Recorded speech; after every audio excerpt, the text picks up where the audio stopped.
ये कहानी है एक ऐसे नौजवान की जो अफ्रीका में पैदा हुआ, अमेरिका की गलियों में बड़ा हुआ, आम लोगों के दुख दर्द में पला और फिर दुनिया के सबसे ताकतवर शहरों में से एक न्यूयॉर्क का मेयर बन गया। यह है कहानी ज़ुहरून ममदानी की जिद्दोजहद, हिम्मत और उम्मीद की कहानी। 18 अक्टूबर 1991 युगांडा का दारुल हुकूमत कंपाला। एक बच्चे ने आँख खोली, नाम रखा गया ज़ुहरून ममदानी। माँ मेरा नायर आलमी शोहरत याफ्ता फिल्म साज और वालिद महमूद ममदानी दुनिया के मशहूर मुहक्किक और प्रोफेसर। बचपन मोहब्बत भरा था मगर जिंदगी का रुख इस वक्त बदला जब ज़ुहरून महज 7 साल के थे। उनके वालिद को कोलंबिया यूनिवर्सिटी में पढ़ाने की दावत मिली और यूं खानदान न्यूयॉर्क मुंतकिल हो गया। कॉलेज में ज़ुहरून का दिल आलमी मसाइल की तरफ माइल हुआ। उन्होंने students for justice in Palestine की बुनियाद रखी और पहली बार दुनिया की नाइंसाफियों को करीब से महसूस किया। ये वो वक्त था जब उनके अंदर का नौजवान आहिस्ता आहिस्ता एक समाजी कारकुन में बदल रहा था। उन्हें एहसास हो चुका था दुनिया सिर्फ लफ्जों से नहीं अमल से बदलती है। डिग्री मुकम्मल हुई मगर ज़ुहरून ने बड़ी नौकरियों का रास्ता नहीं जाना। उन्होंने काम शुरू किया बतौर फोरक्लोजर प्रिवेंशन काउंसलर, यानी वो शख्स जो उन खानदानों की मदद करता है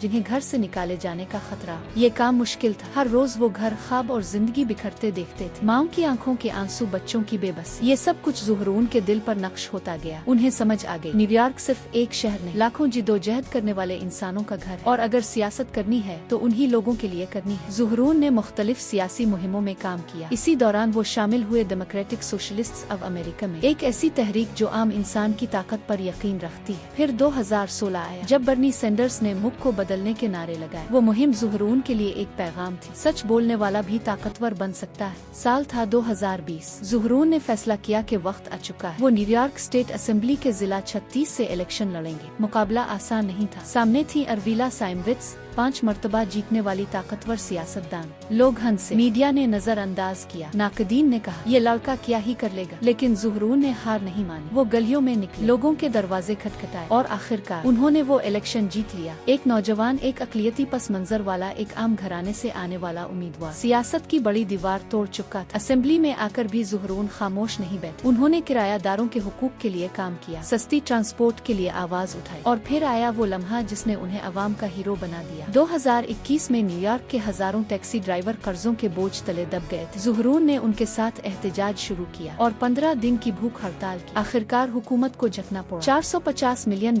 का रिलीफ पैकेज मंजूर हुआ और यूं ज़ुहरून ने साबित कर दिया वो सिर्फ बातें नहीं करते, वो लड़ते हैं और जीत के दिखाते हैं। अक्टूबर 2024 ज़ुहरून ने एक और जुर्रतमंदाना ऐलान किया। वो न्यूयॉर्क का मेयर बनना चाहते थे। लोग हैरान रह गए। एक नौजवान, मुसलमान, जनूबी एशियाई नजात और ऊपर से डेमोक्रेटिक सोशलिस्ट, लेकिन ज़ुहरून का पैगाम दिलों में उतर गया। न्यूयॉर्क को फिर काबिले बर्दाश्त बनाना हो। किराए, ट्रांसपोर्ट, बच्चों की देखभाल, सब कुछ आम इंसान की पहुंच से बाहर जा रहा। ज़ुहरून की मुहिम रिवायती नहीं थी, ये नई नस्ल की मुहिम थी। वो पर आए इंस्टाग्राम पर, वो उर्दू, स्पेनिश, बंगला, हर जुबान में लोगों से बात करते थे। एक वीडियो में उन्होंने सूट पहनकर बर्फ में छलांग लगाकर कहा, फरीज दी रेंट, यानी किराया मुंजमद करो। कुछ लोग मजाक समझते थे, लेकिन नौजवानों ने इसे उम्मीद की अलामत बना लिया। मुखालिफिन आसान नहीं थे। साबिक गवर्नर एंड्रयू कोमो, एक तजर्बाकार ताकतवर सियासतदान, और रिपब्लिकन उम्मीदवार कर्टिस सलीवा भी मैदान में। ज़ुहरून पर तनकीद की गई कि वो गैर तजर्बाकार है। उनके फलस्तीन के मुअक्किफ पर सवालात उठाए गए और कुछ ने तो उन्हें खतरा तक कहा, लेकिन ज़ुहरून हर वार का जवाब सुकून से देते। मैं कोमो जैसा तजर्बा नहीं चाहता, क्योंकि उनके तजर्बे में स्कैंडल्स भरे हैं। जून 2025 डेमोक्रेटिक प्राइमरी हुई, सबके खिलाफ तवक्कुआत। ज़ुहरून ने एंड्रयू कोमो को शिकस्त दे दी। फिर नवंबर 2025 आम इंतखाबात। एक बार फिर कोमो, इस बार आजाद उम्मीदवार के तौर पर, और रिपब्लिकन सलीवा भी मैदान में। रात के आखिर में नतीजा आया। ज़ुहरून ममदानी 50.4% वोटों के साथ जीत चुके थे और यूं तारीख रकम हुई। न्यूयॉर्क शहर का पहला मुसलमान मेयर, पहला भारतीय नजाद मेयर, पहला युगांडा में पैदा होने वाला मेयर और सबसे कम उम्र मेयर्स में से एक। ज़ुहरून ममदानी की कहानी एक पैगाम है कि मंजिलें ताकत से नहीं, नियत से मिलती है। एक नौजवान, एक तारिक वतन, एक आम घराने का फर्द दुनिया के सबसे बड़े शहर की क़यादत तक पहुँच सकता है अगर उसका दिल अवाम के साथ हो। ये कहानी इस बात का सबूत है कि उम्मीद कभी छूटी नहीं और जिद्दोजहद कभी रायगा नहीं जाती। ये था सफर ज़ुहरून ममदानी का, सिफर से न्यूयॉर्क के मेयर तक। एक ऐसी कहानी जो आने वाली नस्लों को ये यकीन दिलाती रहे बदलाव मुमकिन है, बस हिम्मत चाहिए।